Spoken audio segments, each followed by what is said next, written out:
So here in the evolution, we see this journey of our struggle to know the divine. In the larger earth evolution, the journey to realize, to manifest the divine in the world. Even the awakening of the mind can only go so far, but it does not stop. It knows it can get the knowledge, and so it persists. But it is a requirement for the mind to go as if cross beyond its own limitations into the formless ether. And there is the possibility to know through still the mediatrix.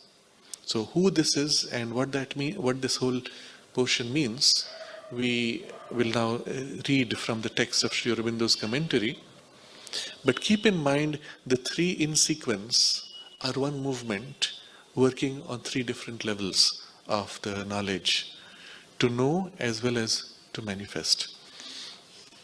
In our study last time, we read from Sri Aurobindo's commentary on Indra to more deeply understand the nature of this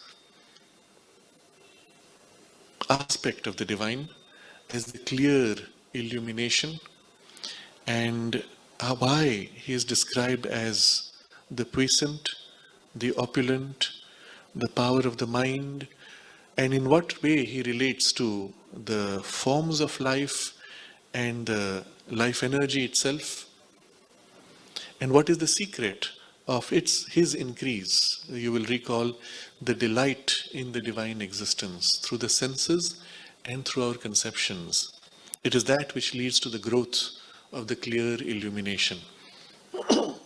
And as Indra grows in the illuminated intelligence, he reveals to you even more of the nature of the divine presence. And so it is a growing cycle, each side nourishing the other. So Indra next arises, the puissant, the opulent. Now the word puissant, the power, capital P, opulent with a capital O, Sri Aurobindo uses carefully. The opulence here, if you look at the etymology of the word, it is the sense of plenty, but the root of op is not only plenty, but it is also on the other side the root for opus, which is work, action. So it is the sense of plenty that comes from action, from effort, from work. Opulence is when things grow as a result of an effort. And puissance is the power which fills that effort.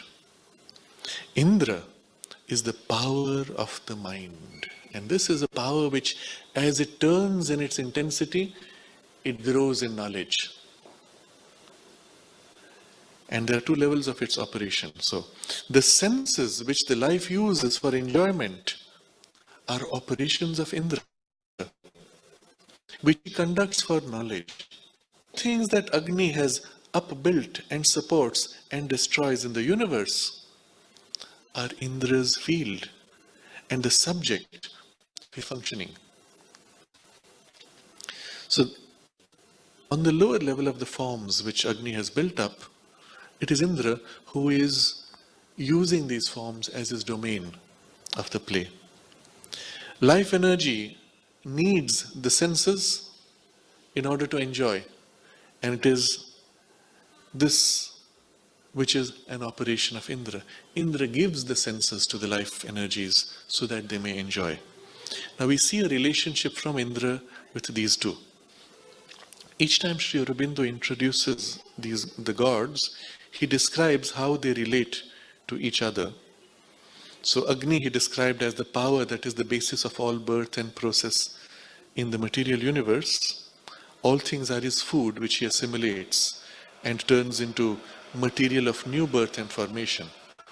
When he introduces Vayu, he says, Vayu, the great life principle who moves, breathes, expands infinitely in the mother element. It is he who has brought Agni and placed him secretly in all existence. So the relationship is this. Vayu brought Agni and placed him.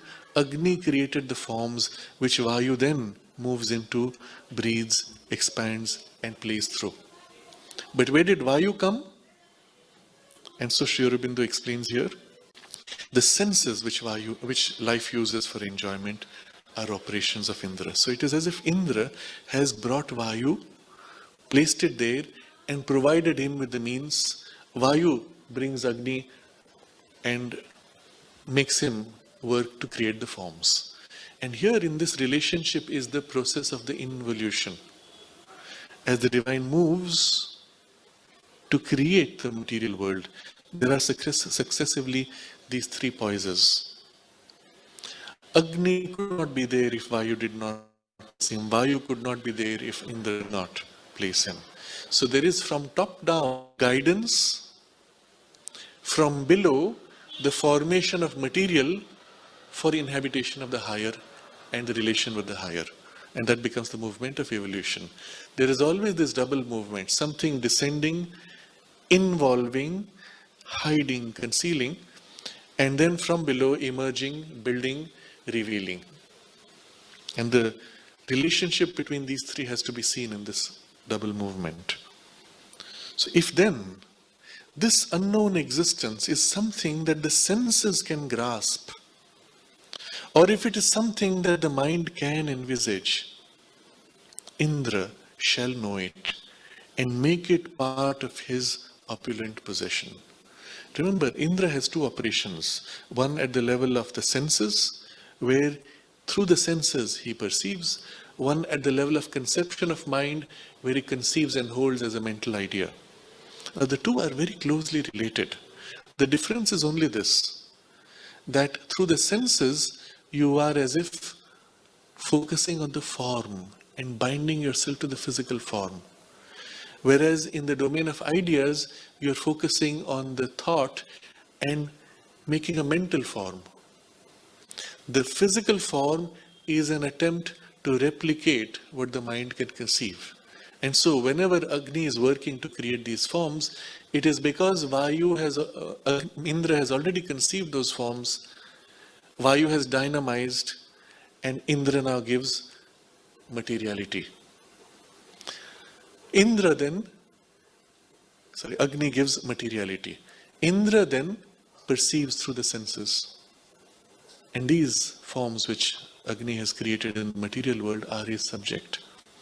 So when in our consciousness, we look out through our senses and look upon all this world and see this world of forms, there are three operations happening.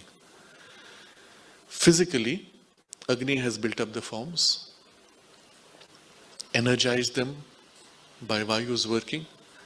But within us, there is the energy reaching out to enjoy. And the mind working through that to give the perception, this is flower. Remember the problem of robotics? The light coming into your eyes is only a pattern of colors, dots. What gives you the sense, this is flower. That is the mind's conceptive power that takes this pattern and unites it all into one thing. This is flower, that is leaf, this is plant with 1,000,000 flowers. It is binding it all into a conception. Finally, when you relate to these things, you say flowers, plants, forest, conceptions. So finally, through the senses, it is the mind which is actually giving you the power to enjoy the world and to know it. So that is why Indra is field and subject of his functioning. So if this thing is something which the mind can envisage or the senses grasp, Indra can know it. The point being, ultimately, it is this conceptive power which is Indra, which is fulfilling Vayu and Agni in their lower working. But it is always the conceptive power. If physical form is not that, if life energy cannot grasp that, can you grasp it by the conception of the mind? Unlike physical form, the mind's conceptive forms are not born and therefore do not die. They already exist. What you conceive of, you did not create. You only as if saw. what was already there. You have only delineated, created an outline, a form that you can take and say, this is my idea. But the thing itself was always there. We have the sense of discovering, but the sense of discovering, even the word, the etymology of the word is discover. There was a covering, you removed the cover. In all of the mind's creations, we have never the experience that we create, except superficially. There is always the sense of seeing what was already there, discovering what was hidden, or receiving an idea which lights up in your mind. But the birth of the idea was elsewhere, perhaps above the mind, where perhaps it already existed. Conceptions are which can die, they are not a domain of Agni. Agni only gives them material forms. And so, if mind can conceive and seize by conception, if you can reduce the divine to truth, to beauty, to goodness, these are ideas of the mind. And so in the philosophical pursuit, you find this attempt to grasp the reality with ideas, where the physical relation is insufficient, where the devotional quest can take you to a certain point and stops, the mind's conceptive power claims, I should be able to reach it. If then this unknown existence is something that the senses can grasp, or if it is something that the mind can envisage, Indra shall know it and make it part of his opulent possessions. So in the very act of knowing, he adds all that he knows into his treasury. Opulence, remember, the work which leads to the growth. But it is nothing that the senses can grasp or the mind envisage. For as soon as Indra approaches it, it vanishes. Now this is an experience we have often in our spiritual journey. We have an experience of the divine presence. The moment we try to grasp it, the moment we try to fix it, bind, it somehow slips. You feel this presence, you try to hold it, and it fades out. If you remain passive, receptive, open, it continues. But the moment you try to bind it somehow, it fades out. Equally, if you try to describe it, what was your experience? You try to create words, you try to describe. Yes, you can describe words. You can bring these conceptions. I felt a great peace, I felt a great power of something, and so on. But what was it? A presence. I do not know how to describe it. Something fails, or the words are felt to be insufficient. The peace describes its effect on you. The power describes the impact it had on your life energies. But what was it in itself? I don't know, just a presence. I cannot reduce it to form. I cannot describe it through my senses. I cannot reduce it to something that I can hold energetically. It vanishes. And then Sri Aurobindo's commentary now elaborates on what it is that is the limit of mind. The mind can only envisage what is limited by time and space. T capital, S capital. Mind can only envisage what is limited by time and space. In other words, when our mind tries to conceive of something, it has to belong in time.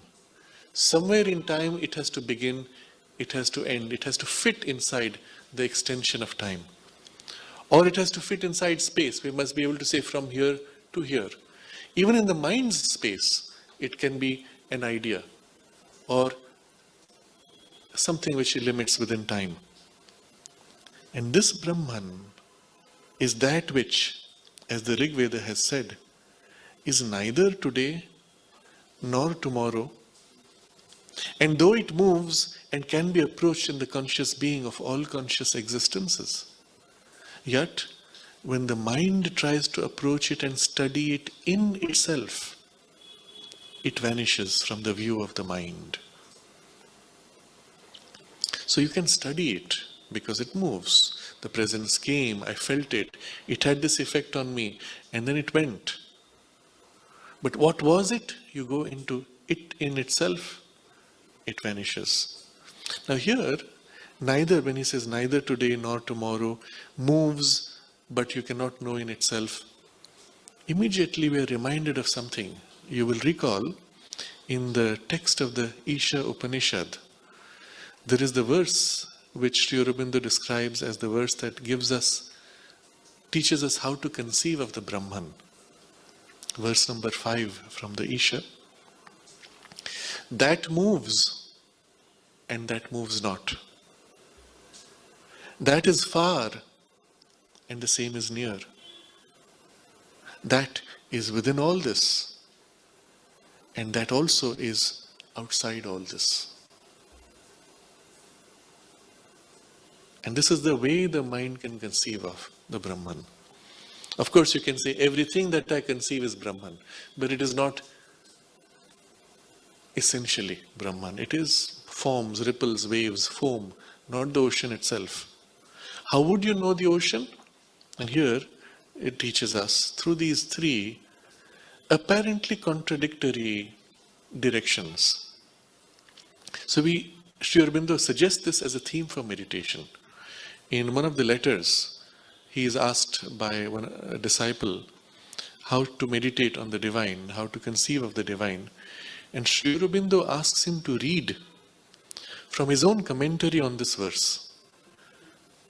And says, you read that and use that as your conception of the divine.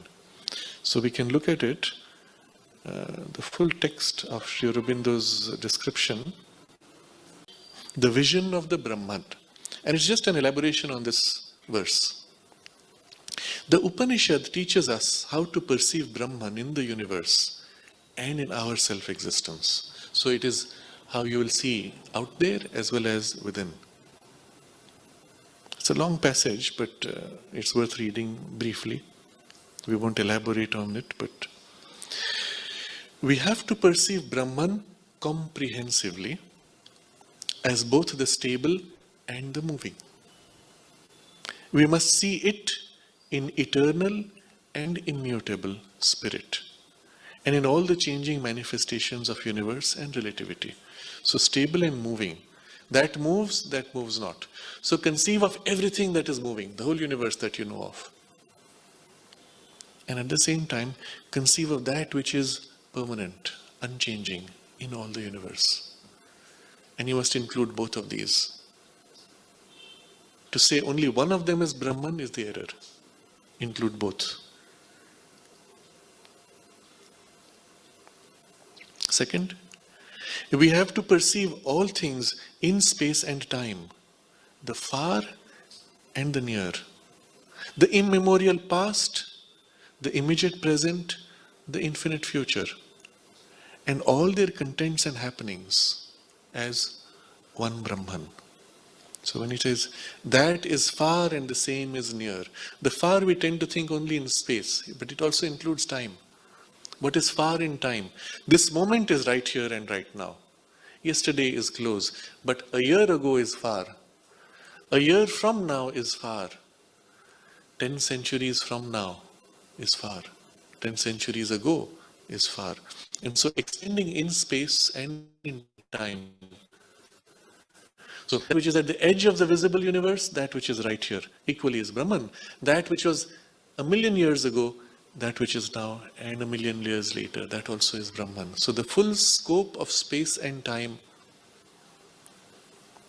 all this is one Brahman. All that they contain, all the things happening, that is far and the same is near. And then third, we have to perceive Brahman as that which exceeds, contains, and supports all individual things, as well as all universe, transcendentally of space and time and causality. We have to perceive it also as that which lives in and possesses the universe and all it contains.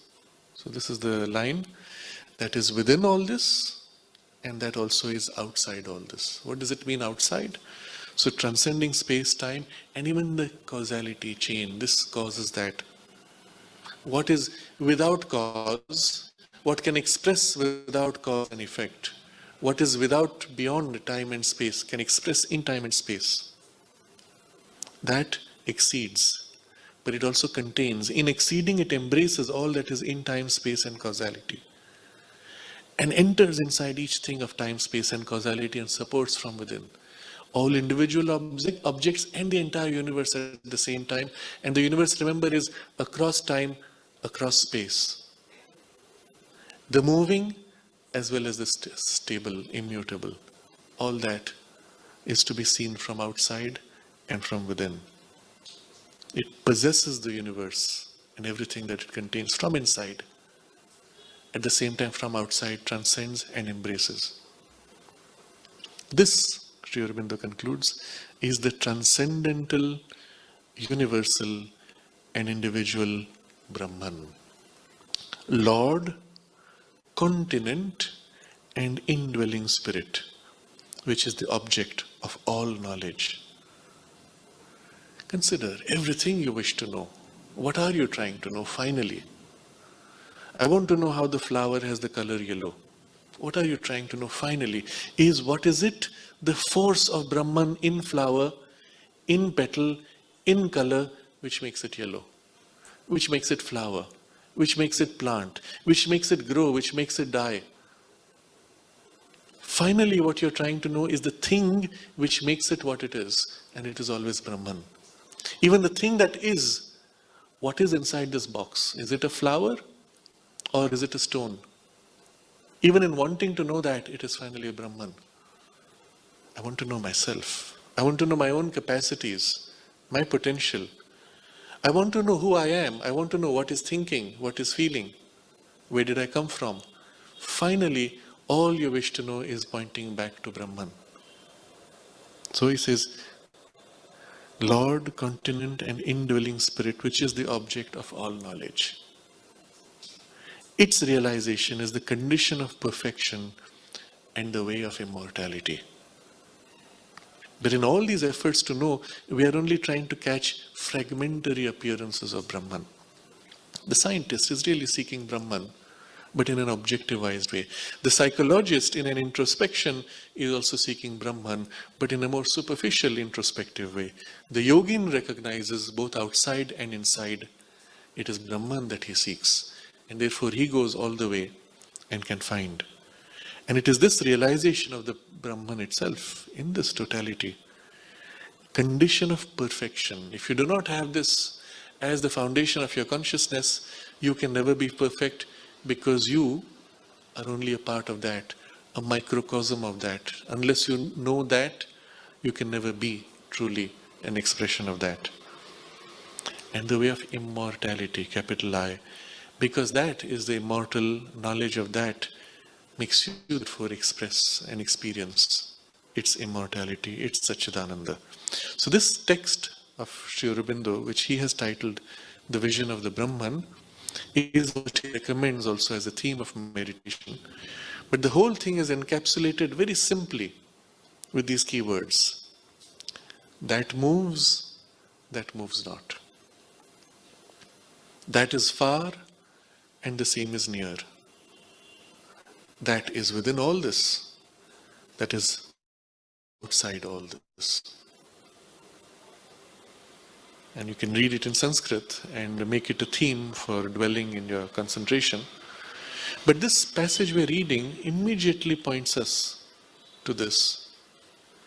When the mind tries to approach it and study it in itself, it vanishes from the view of the mind. Why? Because the mind can only envisage what is limited by time and space. And this Brahman is that which, as the Rig Veda has said, is neither today nor tomorrow. And though it moves and can be approached in the conscious being of all conscious existences, yet when the mind tries to approach it and study it in itself, It vanishes from the view of the mind, but it is still there. In all conscious existences, you can approach it and feel closeness.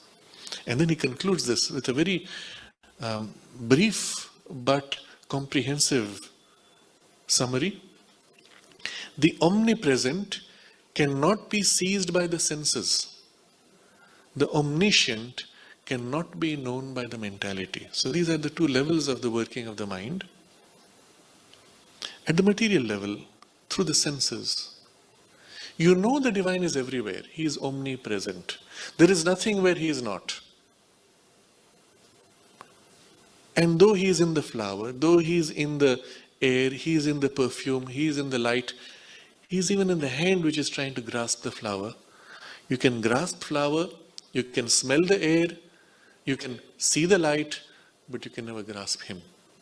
Isn't it strange that although he is in all things, and even in all that appears to be nothing, an empty space, you are unable to touch?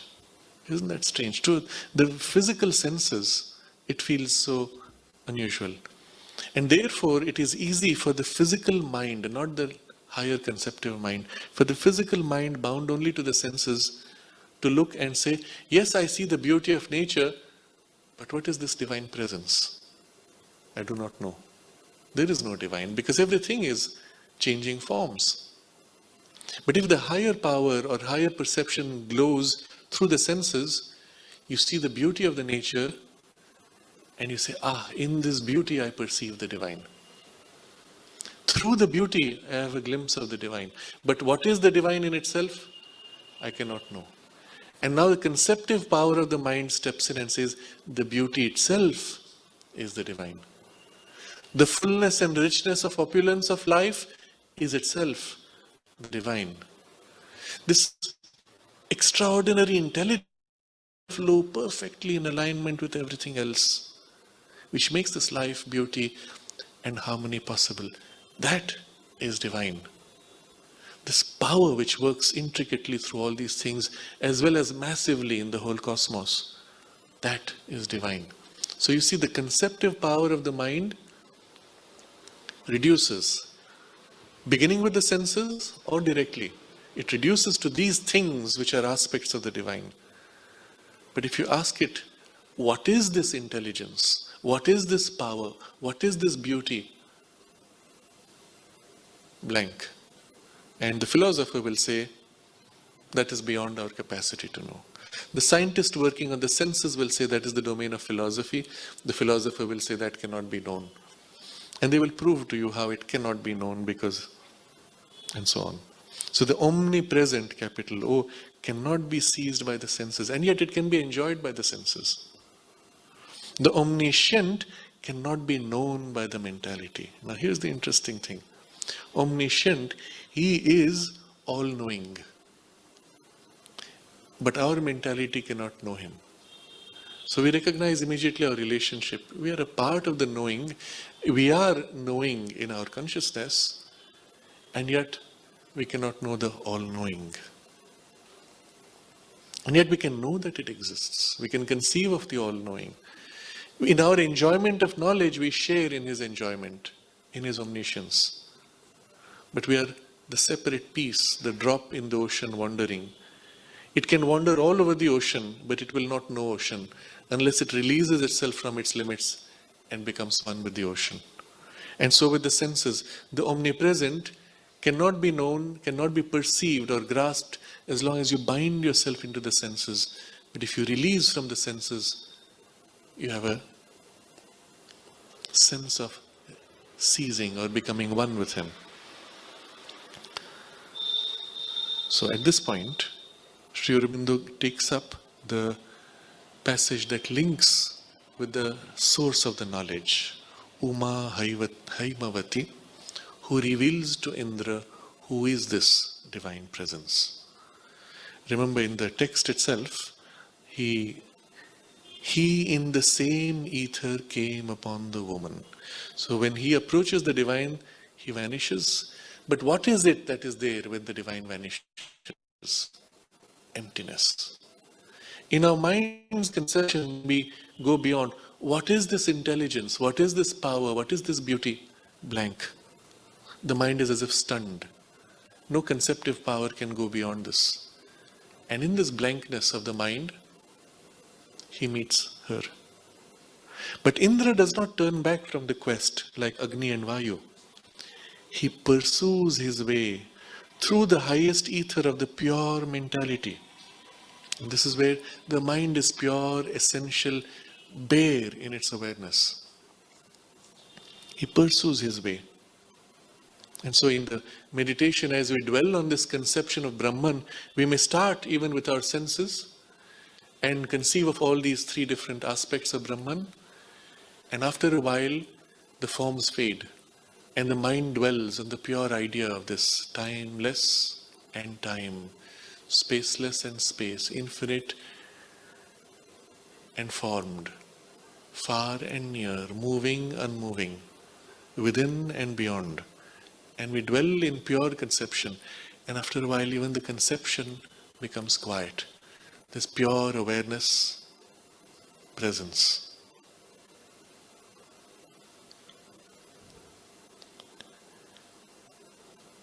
He pursues his way through the highest ether of the pure mentality. And there he approaches the woman, capital W. The many shining Uma Haimavati. So we will look at the term in detail next time from the Vedic commentary of Sri Aurobindo. From her, he learns that this demon is the Brahman, by whom alone the gods of mind and life and body conquer and affirm themselves, and in whom alone they are great. And now Sri Aurobindo explains, who is this Uma? Uma is the supreme nature from whom the whole cosmic action takes its birth. Now this is the poise from which the whole movement of a manifestation emerges. Birth, and therefore mother. She is the mother who gives birth to all this. But not nature as we see it here. It is not even higher nature, it is supreme nature, the peak, the highest poise of that which we know as nature, from whom the whole cosmic action takes its birth. She is the pure summit and highest power of the one who here shines out in many forms. From this supreme nature, which is also supreme consciousness, the gods must learn their own truth. They must proceed by reflecting it in themselves instead of limiting themselves to their own lower movement. So when the mind comes to this poise, beyond even its power of conception, in the stillness and silence, often what happens to people is, oh, my mind is going blank. And immediately you try to grasp and bring it into activity. Instead you let go and let the mind turn to reflect that which is beyond. And with the conception of this highest supreme consciousness, which is the creative source, power of the one, we turn to that. And in giving themselves, they learn. So when the mind gives itself, through reflection, it learns of the one, of the divine. But remember, the mind is the peak point of the life energy which was struggling, which is the peak point of the formative power of Agni. So it is as if all the gods have put forward these three as their representatives to know the divine. So all the workings of the forces and powers in us, first through Agni, then Vayu, then Indra, and at last something in our consciousness touches, reflects. In the mind's awareness, there is the perception of the divine presence. And from there it settles in our life energies, which begin to feel the presence. From there it settles into a physical consciousness and forms. And all the other powers, the gods in us, receive thus. By becoming completely still, to receive by reflection. So they must proceed by reflecting it in themselves instead of limiting themselves to their own lower movement. So what was the earlier movement of the gods?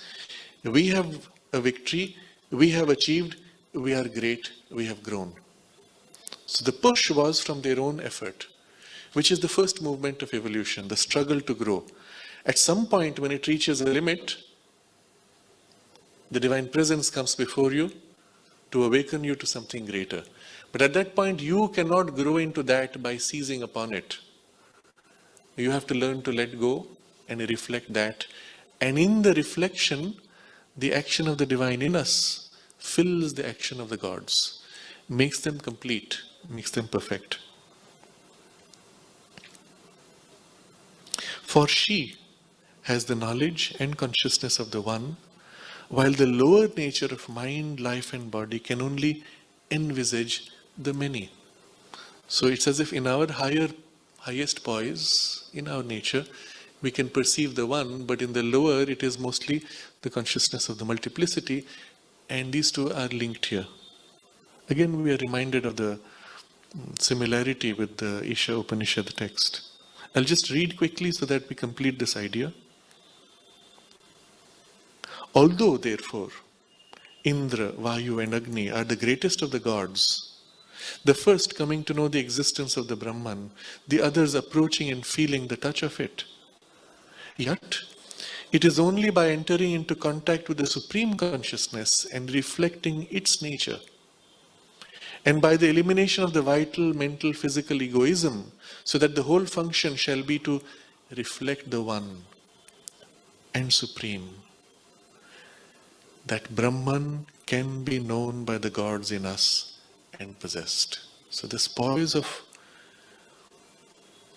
coming to the reflecting without separation, without the I limiting sense, then we can know and allow it to enter and for us to possess by reflecting, by receiving. The conscious force that supports our embodied life must become simply and purely a reflector of the Supreme Consciousness and power. The life must become passively potent reflection, pure image life. The mind must resign itself to be no more than a faithful mirror. By this conscious surrender of mind, life and senses to the master of our senses, life and mind who alone really govern their action by their turning of cosmic consciousness reflection, we can faithfully reproduce the nature of the eternal, and we may hope to know and through knowledge rise into that. This is the sequence of the thought now. So this last step, where Indra turns to her and says, "Who is this?" She said to him, "It is the eternal. Of the eternal is this victory in which you shall grow to greatness." So the verse describes it like this. That is the eternal. You thought it was your victory, it is actually his victory. But it is in this victory which will lead you into your own greatness. So our human effort and larger cosmic evolution has brought us to a certain point beyond which we are unable to go. In order to complete that evolution is this requirement, to know and to receive by a passive reflection the eternal, that he may then fill you and work in you and complete what you are unable to do. It is he filling the gods in us which will make them complete. So we will pause here and dwell on this idea. You see how at the same time this describes not only the working of cosmic evolution, not only the awakening of a human being to a higher consciousness, but it has a profound yogic content of how it is that we can know and enter in relation to the divine most completely in mind, life and body.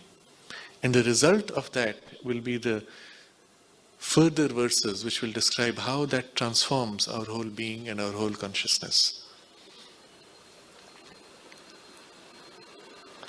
Last time, I wanted to share this as an interesting aside. We had read in detail the text from Sri Aurobindo on Indra from The Secret of the Veda. And Indra, as you know, in his physical action is represented by the working of the thunder and the lightning. And we had finished our class, I think, around 7:30. Within a few hours, the sky was cloudy. And then from 10:30 to 11:30, there was sustained lightning and thunder. It was very unusual. The light was flashing. It was not one bright flash. It was a series of continuing flashes, just going on constantly, not stopping even for a moment, for 1 hour. Yes, yes. I noted it from about 10:30 to 11:30. Continuous flashing and rumbling of the thunder. At first I thought it was noise of some machine. It was so constant. But that kind of constancy we have never seen. But many times we have seen this, that when we read from Sri Aurobindo's text describing the Vedic deities, there is often a very clear manifestation of their presence in some such form. And if we take that principle, in the very act of reading this and dwelling upon the concept of the Brahman, it helps something within us to open, to perceive and to receive, even as a first glimpse, the divine presence. And that is why this study is so valuable in our sadhana. We can meditate on this briefly.